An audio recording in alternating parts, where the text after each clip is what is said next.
Welcome to the class where we are learning to decorate our English language. Yes, decoration is the correct word which can define figures of speech. So this is our part 3 of figures of speech. So in our previous classes we had learned different figures of speech on the basis of different categories like resemblance, association, sound reflexes and so on. So in those categories we had learned about personification, metonymy, synecdoche, and various kinds of alliterations, repetition, pun, so and so, metaphor and simile kind of languages, right? So if I say a simple statement, he was fighting with bravery. This is a simple statement. He was fighting with bravery. He was fighting like a lion. This is simile, which created an intensity in the simple plain dialogue. Then again, if I say he was a lion in the battlefield, so that's metaphor where we are comparing the person with the lion. So this is the way in which we make a simple statement. He was fighting with bravery. Very decorative, very intensive, and it attracts all the readers. So I have also given 2 questions as the homework. First one was that Shakespeare is read by people of all the ages. So answer for this question would be metonymy. Why metonymy? Because here Shakespeare is used to substitute the names of his novels or the names of his famous write-ups, right? So the famous plays which he had written. So all the novels, all the plays, all kinds of genres are read by the people of different age groups. So Shakespeare is used as a substituting word. So that's why it is metonymy. Again, the second question was that I belong or he belongs to the land of rising sun. So for your kind information, dear listeners, the land of rising sun is Japan. Japan is the country where the sun rises for the first time in the world, because it is in the exact east. So we say that Japan is the land of rising sun, and here I have used the word the rising sun for Japan. So again it is an example of metonymy. So I appreciate the efforts of the students who have tried to give the answers, but please, if you haven't given the correct answer, rectify it. Okay. So moving ahead towards our figure of speech of the day. So first figure of speech for the day is hyperbole, which would be the continuation under the category where we don't have any category. Okay. So this is the third one under that. First one was pun. Second one was repetition. So third one is hyperbole. It is not hyperbole or hyperbole. It is hyperbole. Mind the pronunciation. Hyperbole. Hyperbole. So hyperbole, it is an use of exaggeration to produce intensity or urgency. It is an use of exaggeration to produce urgency or intensity. So if I want to attract audience towards something which is very urgent, which is needed to be attended very urgently, so I would use hyperbole. कहते हैं ना राई का पहाड़ बनाना. Similar kind of thing is this. So in Hindi you may say that वो इतना फूट के रोया जैसे बादल गरज रहे थे, या फिर टैंकी भर के आंसू बहाए, या ओशियन भर के उसने आंसू बहाए. So it is the kind of word play which we are using to represent how much the person wept, right? Actually the person won't cry this much that he may fill the tank or fill an ocean completely, right? So that is hyperbole. Again, another example of hyperbole would be in anger, he bursted on him like a volcano. So no one would actually pour lava out of the mouth, but here we are exaggerating the condition to tell the audience, to tell the readers that he was in a huge anger. Another example, your smile can light up this whole town. So actually it doesn't happen, but this is showing the intensity, how much your smile matters for me. So your smile actually can light up the whole room, the whole city, the whole town, which means your smile is so beautiful, so important to me. This is the intensity which I am trying to generate. Third one, if this lockdown extends further, then I may die inside, right?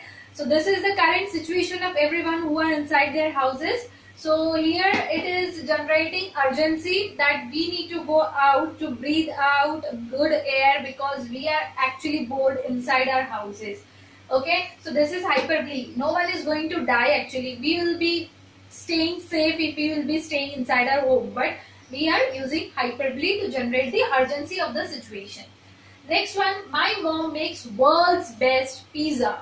For every child, mom cooks the special food, but there can nothing be like world's best. Okay, so even if actually I'm going to test that pizza in the laboratory, it would be common pizza like any other pizza, but it's an exaggeration which shows that your mom cooks very well. Okay, last example would be his body is as strong as steel. So here we are generating the impact, we are comparing the body with steel, so by using the word as.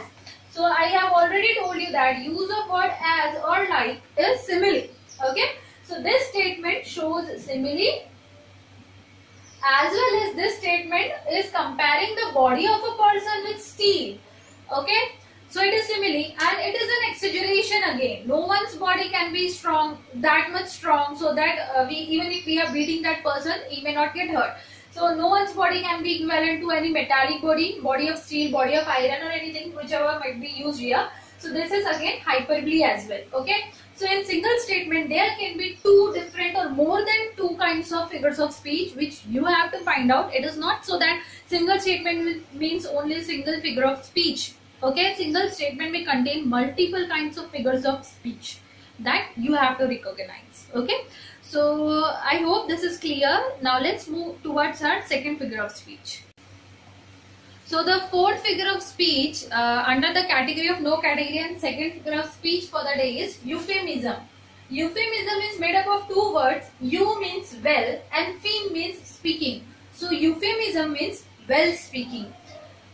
Here is the definition. When we try to use mild or indirect word or expression as a substitute for too harsh or blunt words when referring to something unpleasant or embarrassing. Whenever we have to deliver something which is very unpleasant, which is very embarrassing, we cannot say it like that as it may offend someone. So we have to use the softer words, we have to indirectly imply the meaning of the word which we want to deliver, which we want to convey. Okay, so when we do so, we are actually using a euphemism figure of speech in our words. For example, his uncle is in correction facility. So, is in correction facility means his uncle is in jail actually. Jail is a place where person is reformed. Okay, a person is sent to get reformed, to पश्चाताप करने के लिए अपने बुरे कर्मों का, so ताकि वो आके सुधर सके और समाज के लिए अच्छा कर सके. So we see that his uncle is in correction facility, as we may cannot directly say his uncle is in jail, as the person may feel offended or embarrassed. Okay. Next example, we have to let you go. So whenever in corporate world, it is a criteria. Whenever the employee is fired by his or her boss, the boss never says that you are terminated, you are dismissed or you are fired. Maintaining the professional courtesy, the HR or the boss uses this kind of statement that we have to let you go, we are sorry for this. Okay, so we have to let you go means you have to go, you have to leave this organization. We cannot say like come, you no need to come tomorrow, clear off your desk and just get lost. Okay, that's very rude. Another would be he is no more with us. When someone goes away, someone passes away, the person demises, then we cannot say that the person had demised or the person has died. We have to say that we are sorry for him, he is no more with us, he has passed away, he has departed. So these are the softer words which we use. Next, if someone is physically disabled, we never say he is physically disabled, but we say he is physically challenged, or in a better word we say that he is differently abled. So these are the examples which we are actually using in our daily life to create the positivity, to convey the harsh things in milder ways. And again there is opposite of euphemism, which is dysphemism. Dysphemism. D-Y-S-P-H-E-M-I-S-M. So dysphemism means conveying the things in offensive way or in harsh language, in blunt way. Like if we talk about, if we compare today's email service, electronic mailing service with the post mail service, post जो डाकिया डाक लाया वाला service, right? So what would we say? The postman brings the mails at snail's pace. Okay, it is snail's mail. Snail means what? Snail means what? Snail represents a very slow speed. Snail represents a very slow speed, right? Snail is a kind of creature which is actually not capable of running fast. The creature walks very slowly, right? So the postmaster brings the postal things to postcards to us very slowly. So we use offensive word like snail mail when we compare the speed with email. Another example would be kind of slang languages or the words which we use for the persons whom we dislike. Basically, if we are comparing or substituting a word, a person's name with an animal's name, or we are saying that he is such a pig, he is such a she is such a bitch, like this is very offensive. Actually, we should not do so, but those are euphemisms. Why we are using those words? To show our intensity, how much we dislike that person. Okay, so whenever we see a policeman, generally the criminals use such kind of languages. Being you are a very good person, so please do not ever use this kind of figure of speech. Okay, always go with euphemism, right? And yeah, where else? Okay, so if someone is very good in studies, someone is very intellectual, the person likes to read and write. Okay, so in general, what the other students do who actually dislike that kind of person, is such an egghead. Egghead means very intellectual person. Actually, intellectual person means you might have used some other good word for him. He is like Einstein, he is very good, he's brilliant, but what you are doing, you are using he is an egghead. So egg, like it doesn't denote anything good. Okay, so in general, egghead means euphemism kind of figure of speech which you are using to offend that intellectual person, to offend the image of that intellectual person. Okay, so these are the examples of euphemism and dysphemism. So let's move towards our next figure of speech, which is oxymoron. So what is oxymoron? Oxymoron is basically made up of again two words. Oxys means sharp, and moron as it is a dysphemism which we should never use for anyone. It means stupid. Okay, moron. So oxymoron itself is an oxymoron because it is combination of sharp and stupid words together. For example, okay, let's learn the definition first. A figure of speech that juxtaposes elements that appear to be contradictory. Juxtaposes. Okay, so while explaining you the topic itself, I am trying to increase your vocabulary skill. So try to learn new words whichever you get here in this class. Juxtaposes means combines. Okay, juxtaposes, to combine, to add on. So it is combining or it is adding on two different elements that appear totally to be contradictory. Okay, but if they are making sense somewhat together. For example, this glass is fully empty. So fully empty. Two opposite words are here, contradictory words, full and empty. How can anything be full and how can anything be empty? Instead of this, we must have only said the glass is empty. That's it. But you are over emphasizing that it is fully empty. So it is kind of oxymoron thing.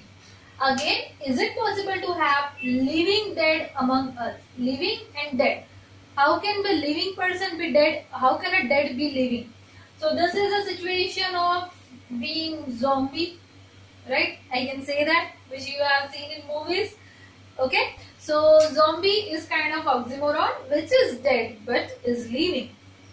Next example would be, it is an open secret for all of us. Open secret. It is open, still it is a secret.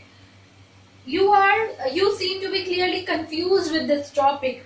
Are you? I hope you are not. Okay. So clearly confused. You are clear. Either you must be clear with the topic or you may be confused with the topic. But you cannot be clearly confused. Okay. So you are completely confused actually. It means. So this is oxymoron. Another example, I have somehow fetched original copy of this document.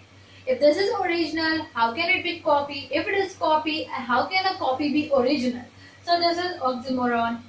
Another example is, my sister acts naturally.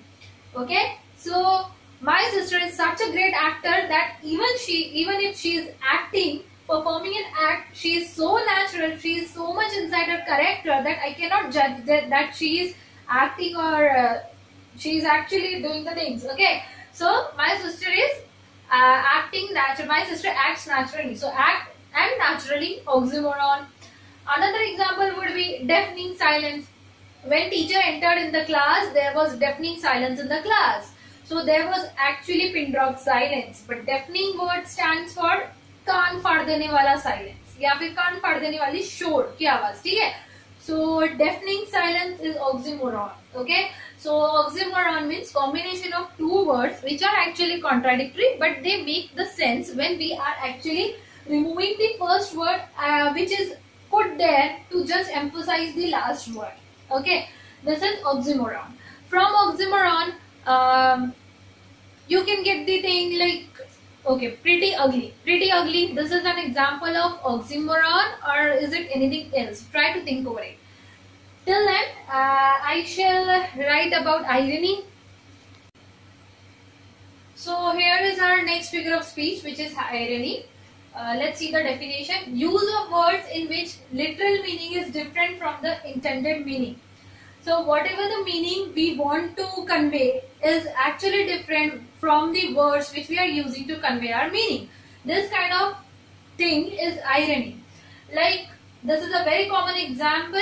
When a friend betrays you, you must be saying like, oh wow, what a wonderful friend you are, right? So actually this is a kind of taunt for that particular person who has betrayed you. That person will definitely understand what you mean by that statement, but others may or may not. But if they know the situation, they will definitely understand that it is a kind of irony. The thing which has happened with you is totally different from the idea which you are conveying through your statement. So this is a kind of irony. So irony has basically three different kinds. The first kind of irony is verbal irony. Verbal irony means the irony which you produce through a statement. This example was actually a kind of verbal irony. So verbal irony, one more example I would like to give. Julius Caesar, Shakespeare's very famous drama is there. In that, Julius Caesar was killed by Brutus. Okay, so Brutus, the secretary of Julius Caesar, delivers his speech in public. The name of the speaker is Mark Antony. So Mark Antony actually, when he delivers his speech, he addresses Brutus as an honorable man. Actually, Brutus has killed the king. So, will Brutus be honorable person? No, he wouldn't be the honorable one. But here, Mark Antony says, "Oh Brutus, the honorable man." The Brutus and his ministry, everyone, all the people in his ministry are honorable. He addresses the ministry with the word honorable, which is not actually the situation. The situation is quite different from that. He is actually intensifying the situation to let the people know that what he has done by specifying again and again is honorable, even though he is not. So people must stress on this word. Why he is using this word, which make them think what is the thing, actual thing. So verbal kind of irony is again divided into two subtypes like overstatement and understatement. Okay, so overstatement and understatement, let's learn this from example. Understatement is kind of thing when if someone loses a match by 20-0, okay, the person who has scored 0 run, after the end of the match, what he would say, oh, I hadn't played well today. So actually, hadn't played well is not the thing. He has actually not at all played well. He has not at all played. He was not actually in the game. 0 is not a score. Okay, valid score. Out of the front person is if winning by 20 goals, then the person who has lost the match must have at least made 5-10 goals. Okay, then it would have been understood that he has not played well. But if he is saying that I have not played well, instead of that he must have said that I haven't played at all. Right? I haven't played good at all. Right? मैं बहुत बुरा खेला हुआ आज. उसके वजह क्या बोलता है वो? मैंने आज अच्छा नहीं खेला. So that is understating irony. Overstatement. If you are going to score very less marks in your exams, what would your parents say? Wow, how great marks you have scored, right? So that is overstatement kind of irony. Situational irony. So situational irony is an irony which is actually occurring in your real life.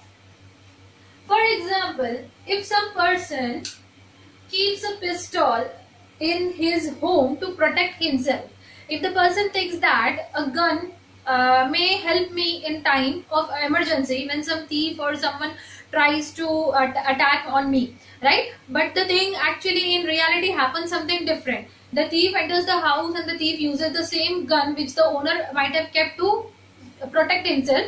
The thief shows that gun to the owner and robs the whole house. So that's the irony which is occurring in our real life. The thing which we are using to protect ourselves has been used against ourselves. So that is the situational irony.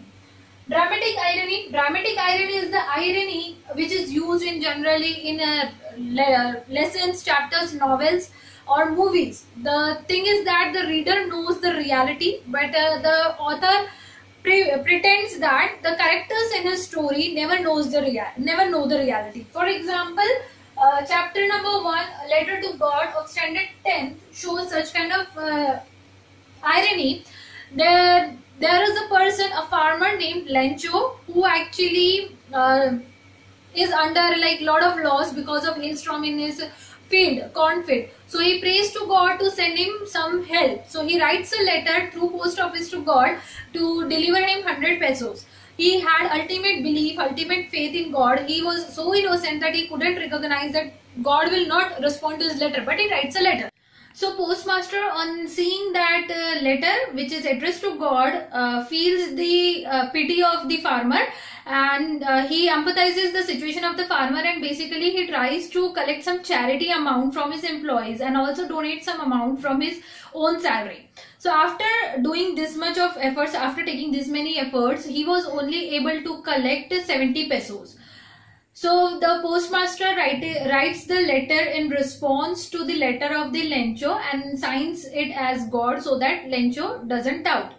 When Lencho receives that letter, to his amaze, he sees only 70 pesos. Instead of doubting how God may reply, keeping up his faith, he was like, God must have sent him 100 pesos, but these employees of post office must have stole his 30 pesos. So this is the irony of the situation. This is dramatic irony where we are coming to know as the reader that postmaster was actually helping Lencho, but Lencho is actually thinking other way.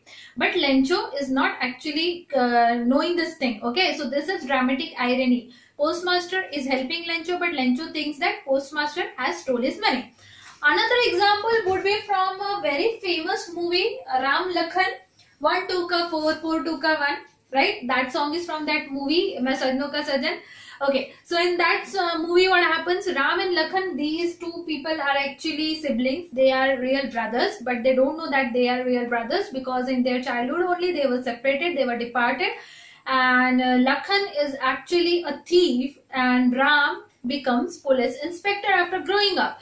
So Ram doesn't know that Lakhan is his own brother and he is actually thief, and Lakhan also doesn't know that Ram is his brother and he is a police inspector. So this is dramatic irony where they try to be befriended, but at the end they know that the reality, who is police and who is thief. So from that movie, as an audience, we come to know that what is happening, but in that movie, complete drama is about irony, real time irony. Okay.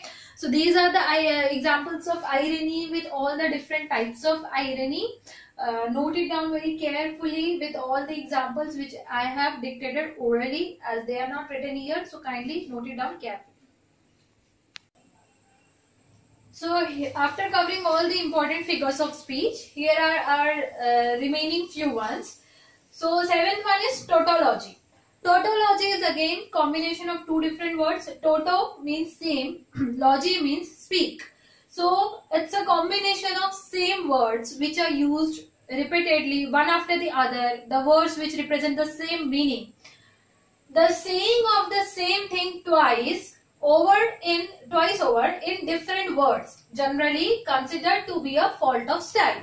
So tautology is considered to be a fault of style, but it is actually slowly it has been converted into a kind of figure of speech, a potential device to make our language more decorative. Example is, it is a free gift. Gift is always free. We never charge someone for receiving any gift from our side, right? But we are emphasizing it is a free gift because you have done nothing so big good. I am giving you gift. So again I am using useless word free instead of gift. So it is kind of tautology, use of same words twice in different ways, or use of different words twice which are conveying the same meaning. Now the manager returned back today. So manager returned today was sufficient. The manager came back today was sufficient, but I am saying returned back today. So actually it is fault of style. We never use this kind of English in grammatical sense, but this kind of English is used in writing few poems or few lessons or novels, especially in novels. Author use this kind of language to create a kind of attraction in their writing. You should carry your basic essentials. Whenever we go somewhere, we need to carry our basic essentials. So essentials is enough, or you need to carry your basic things is enough. Again, we are re-emphasizing the word basic and essential, right? So this is tautology. Same speaking with two different words. So last one is paradox. Paradox is a situation which is contradictory. When we are reading some statement, when we are half the way, we feel that the two ideas which were given initially in this statement are opposite. But when we try to understand the meaning of that statement, it suddenly makes some sense to us. Okay, a situation which is contradictory, but as a whole it is found to be true. For example, he celebrated his fifth birthday. He celebrated his fifth birthday anniversary at the age of 20 or after 20 years. So if you read this statement, if the person is of 20 years old, how he can celebrate his fifth birthday anniversary only, right? This is the big question mark. So this is a contradictory thing. He is 20-year-old and he is celebrating his fifth birthday. But if I say that the birthday of that person is on 29th February, is 29th February. So as we know, 29th February occurs once in 4 years, right? So leap year.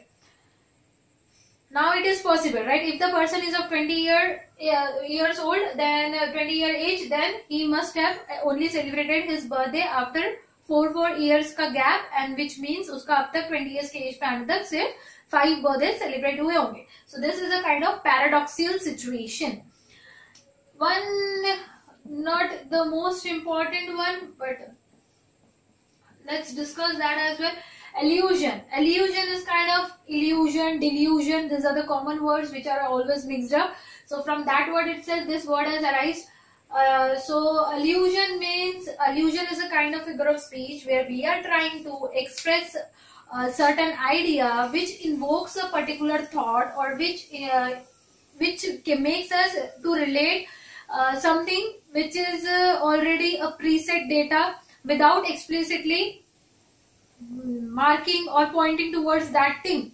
For example, Gandhian principles are so relevant in today's date as well as they were in past. So here what we are doing, we are directly making the person, after reading this statement, will suddenly get into the thoughts of that Gandhian principles, of those Gandhian principles, right? Why so? We are not actually pointing towards the Gandhian principles in this statement. We are only telling that they are relevant in today's world. But our mind automatically thinks Gandhian principle, non-violence. Okay, आपसी प्रेम भाव, अहिंसा, ये सारे Gandhian principles है. So automatically the mind thinks about those things. So this is allusion. Another example would be Nike brand. Okay, this is a brand of shoe, very well known, renowned brand. Nike. So Nike stands for what? It is actually winged goddess who is thought as she is capable of running and flying so fast that she always wins. Okay, she is a goddess of victory, winged goddess of victory, is capable of running and flying so fast. So when you will wear our footwear of a Nike brand, especially, you will run like that only. So this is kind of illusion this brand is trying to create. Another example would be Pandora's box. Pandora's box. This is a kind of word which you might encounter many a times in newspapers basically. So Pandora's box क्या है? So Pandora's box, there was a girl who was immortal actually. Her name was Pandora. Pandora was the first female who was immortal, and she was gifted with many different gifts from the God. But in those gifts, there was one box which God has told not to open ever. But out of her curiosity, one day Pandora opens up that box. And when she opens that box, all the bad spirits and bad omen jump out of that box, which spread in the world, which create devastation all over, which destruct this world, and which create badness. Okay, so God has sent that immortal female on the earth to protect this world, to protect human. But coincidentally, out of all her gifts, which she must have used to protect the humans, which she was actually doing, but in between that, she opens a box which was actually prohibited to be opened from opening, prohibited from opening. Okay, so that is the thing, Pandora's box, which contains lot of bad things, lot of problems. So we can use this word in our statement like, by signing this contract, she has opened Pandora's box. So this means that that contract is so critical that if someone will sign that contract, it will bring lot of misery to that person. So this was all about all different kinds of figures of speech which are very important in our day-to-day life.